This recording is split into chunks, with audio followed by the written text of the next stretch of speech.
watching this, it's Saturday, October 26th. I'm filming this on the Sunday before that. I guess today is what, the 20th? Man, if you're watching this, then, I am presently, on the 26th, I will be at the X5 podcast. Now, it's an incredible opportunity. They're flying me first class to Birmingham, Alabama. And I've said on my live event, man, they could have thrown me in the back of a Greyhound. They could have put me on the back of a milk truck. They could have tossed me in a Kia and tossed me in the trunk of a Kia and driven me up with duct tape on my mouth, and I would have been happy.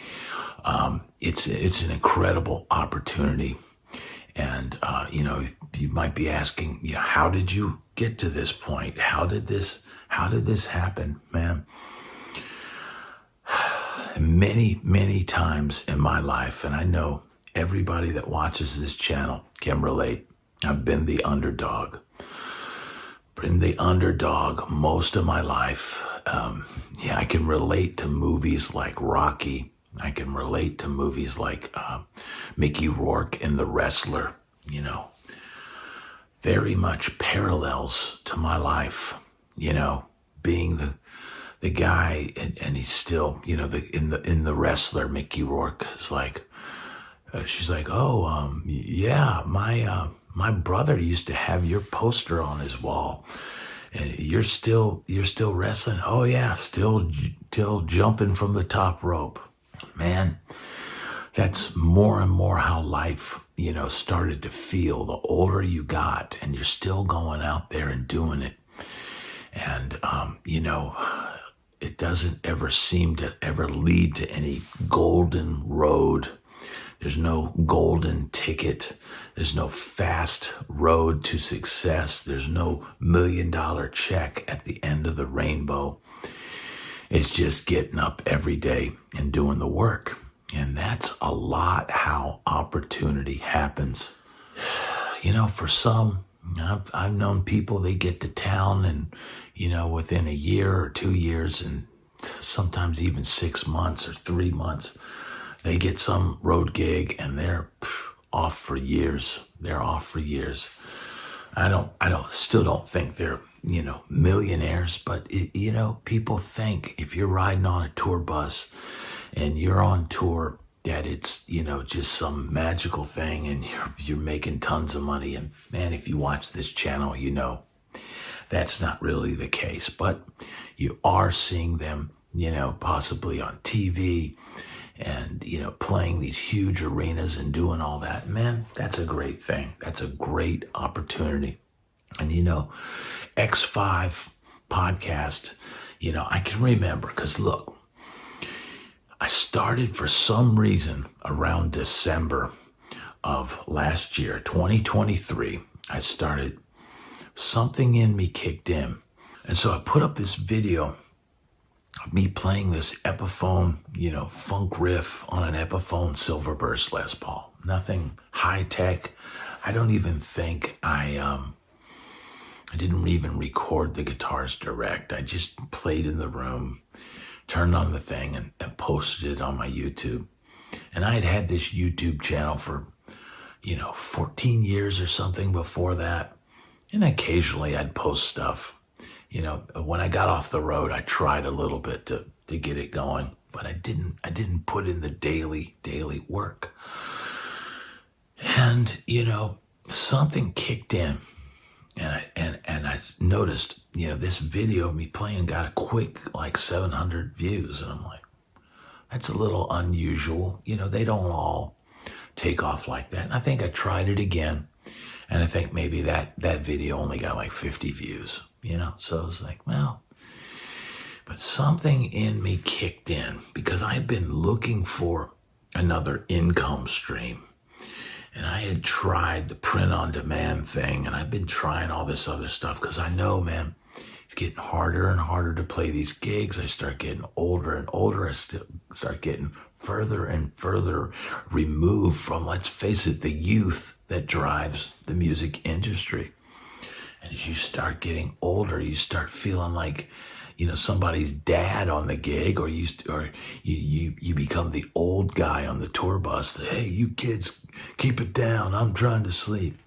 And that's not something you want to be. You don't want to be the old guy out there on the road beating it up, man. If you're still doing it, hey, more power to you. But man, it gets tougher and tougher the older you get. So I started working on this YouTube. I put the print on demand. I made maybe $300 or $400 on print on demand. And I was creating these t-shirts, and it was kind of, for me, I got to have something creative to do every day. It just keeps me out of trouble.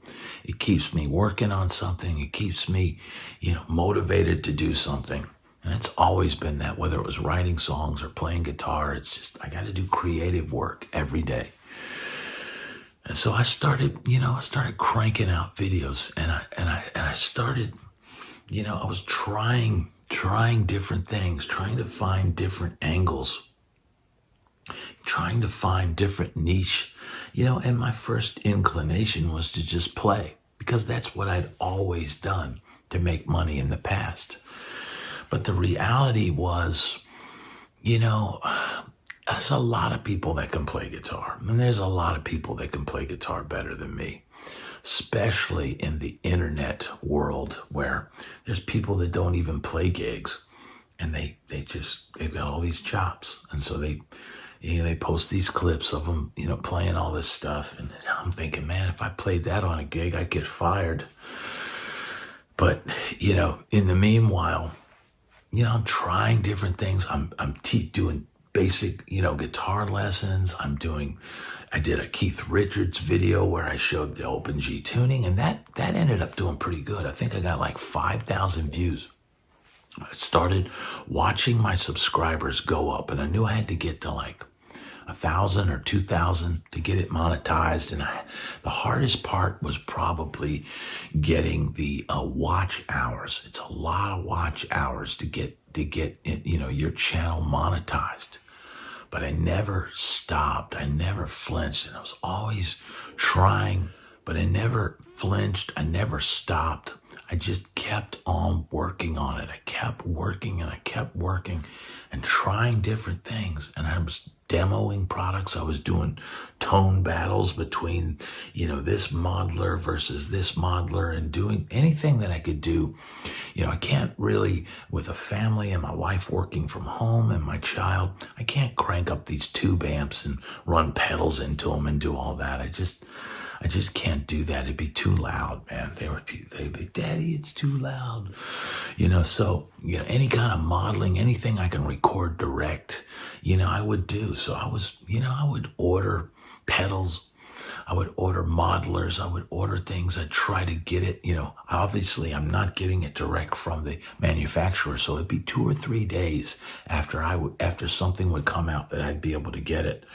But I would get it in, and I try to bust it out really quick and get the demo out. I still do that on occasion now. But, the thing that really changed on my channel was when I started talking, when I started telling my story, and I started realizing, man, all of this experience that I've had, this is knowledge, one that we share with this community that we've built here on YouTube, and all the great friends that I've made, the friendships that I've made with the people in the breakfast club every morning, 8 a.m. we put out a new video, and everybody's, there commenting and all that. And it's been an incredible fellowship, man. We check on each other every morning and make sure everybody's all right. When I don't hear from somebody for a couple of days, I wonder, man, I hope they're doing all right. And, and we, tell everybody, oh, I had a gig last night, so I got in late, and Mike and Paul moderating on this channel. And man, it's just been a great, great experience. But man, it took a long time to get to the point where I'm at now. And, still have a long way to go. I've just surpassed 8,000 subscribers, and I got a bunch of members, man. I don't know the exact number, but I've got a good amount of members, and members know if you become a member of this channel, you get early access to a lot of cool videos, some that I might never release to the public.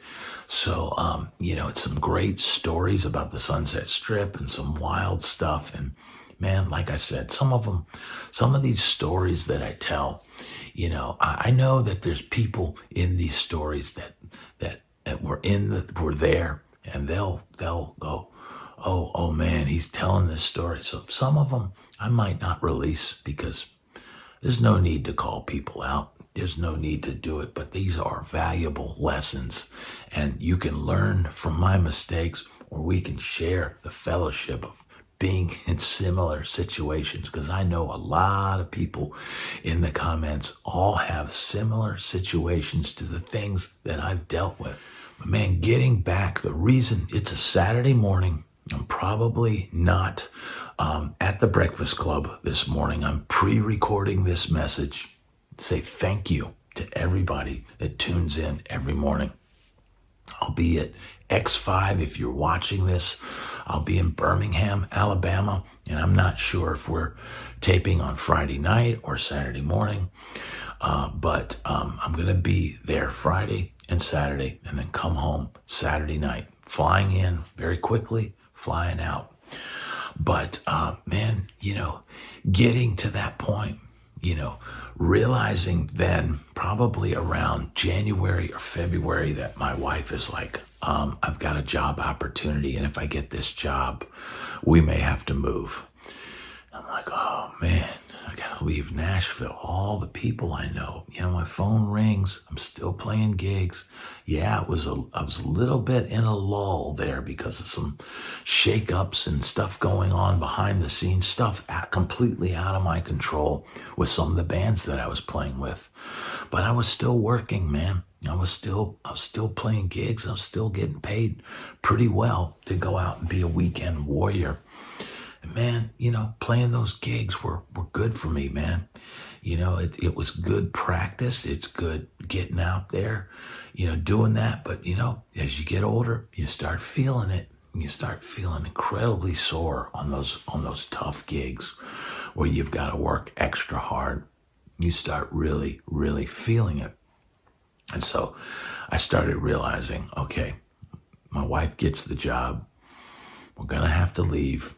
I don't know an exact timeline. I want to continue working in Nashville up until we leave, but we got to leave. And so, I basically accepted gigs up until a certain point. I said, I'll get back to you on that back half, because hey, things can fall through, things can change. I didn't want to completely destroy and turn down everything because I didn't know exactly when we were leaving. But then when it became obvious we're going to leave on this date, and the movers are set, and the house is on the market, and on all of these things, then it became, okay, I got to tell my band leaders, hey man, I'm gone. And here's what's going on.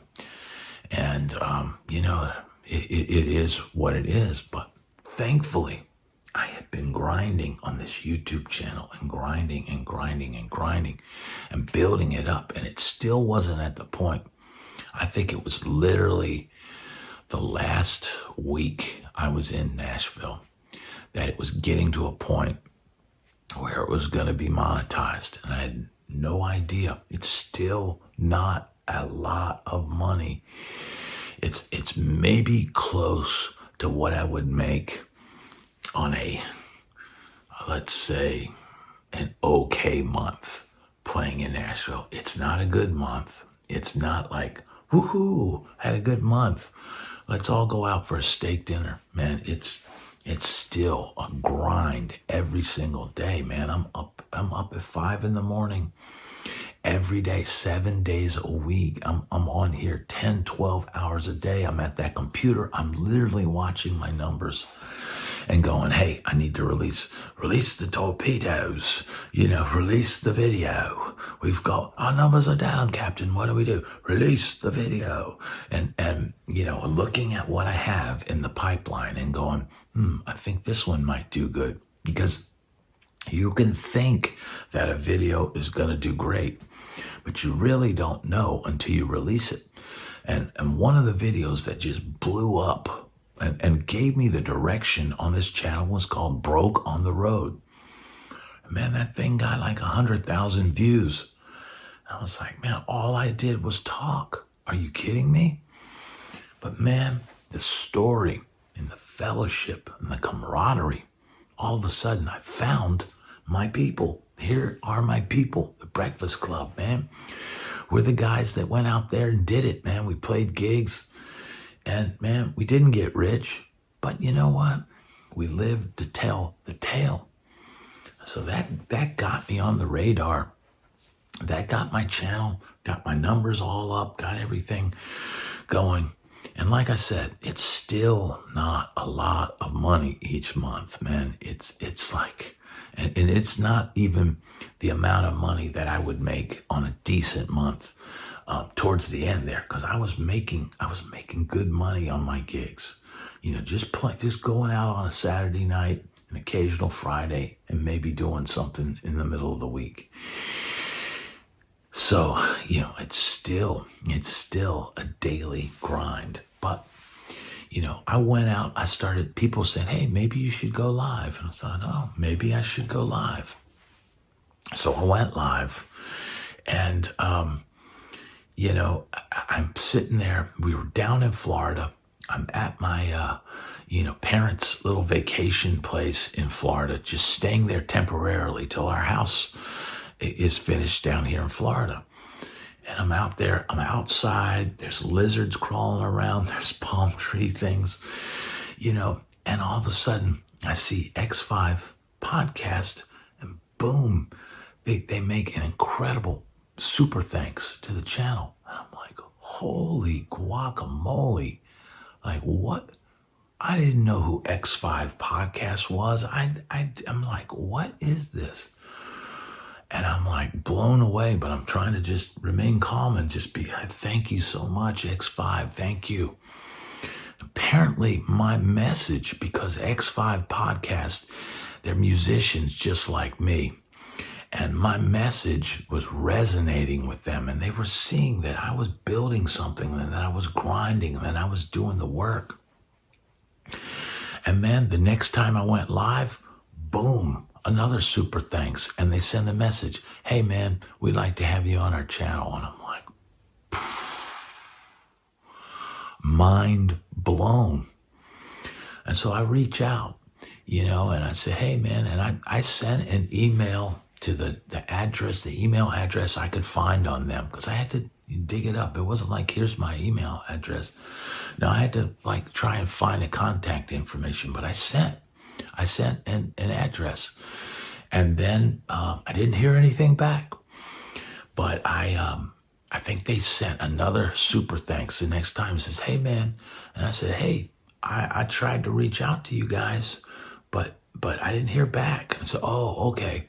I'll send a message to our producer to get your, respond to your email. Because they probably figured it was spam, man. The guy who's running the email probably said, who is this guy?